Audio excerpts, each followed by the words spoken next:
नमस्ते, गोर्खे डायरीमा स्वागत छ। ल, आज हामी कोशी प्रदेशको राजनीतिमा हालै भएको एउटा निकै नै रोचक उथलपुथलको बारेमा कुरा गरौँ। कसरी एउटा भर्खरै खुलेको पार्टीले वर्षौंदेखि जमेका ठूला राजनीतिक दलहरूको गठबन्धनलाई नै ठाडै चुनौती दियो। आउनुहोस्, यसैलाई नियालेर हेरौँ।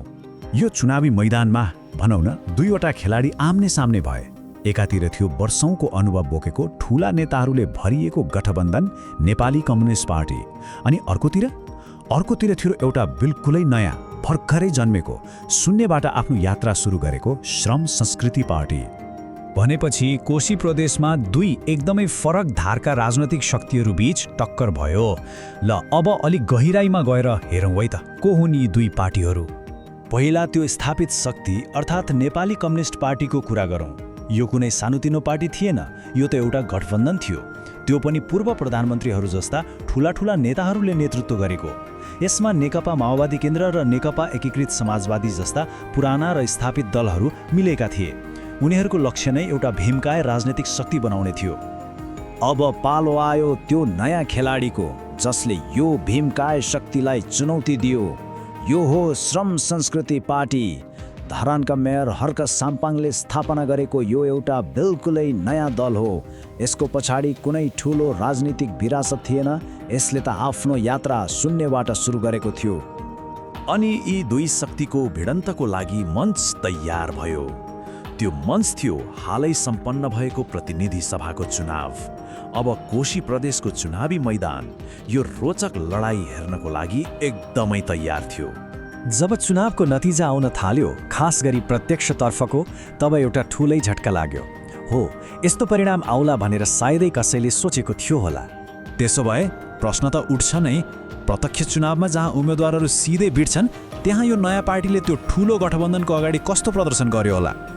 नतिजा त साँच्चै चकित पार्ने खालको थियो। श्रम संस्कृति पार्टीले 3वटा सिटमा जित हासिल गर्यो, अनि त्यो शक्तिशाली कम्युनिस्ट गठबन्धन, उनीहरूले एउटा पनि सिट जित्न सकेनन्। हो, शून्य, एकदमै शून्य।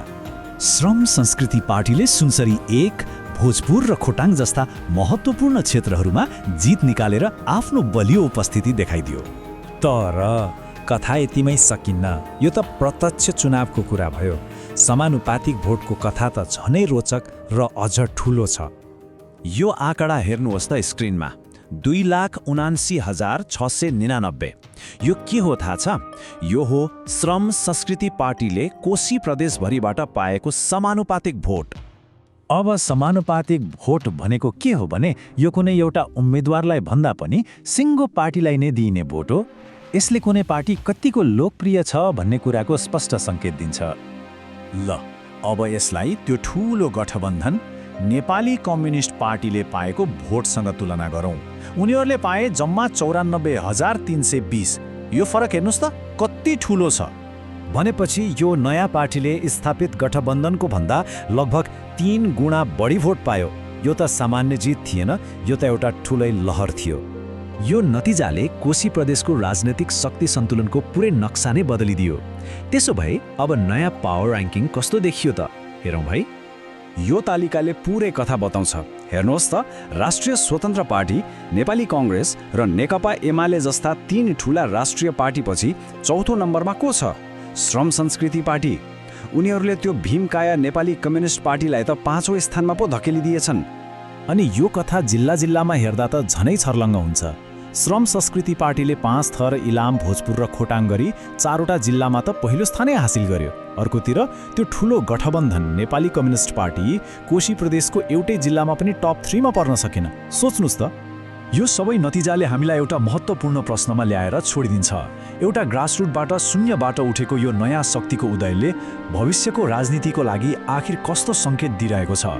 यस्तै रोचक विश्लेषणहरू लिएर हामी फेरि आउने नै छौँ। हामी अर्को भिडियोमा भेट्नेछौँ। त्यतिन्जेलसम्मको लागि बाई बाई, टेक केयर।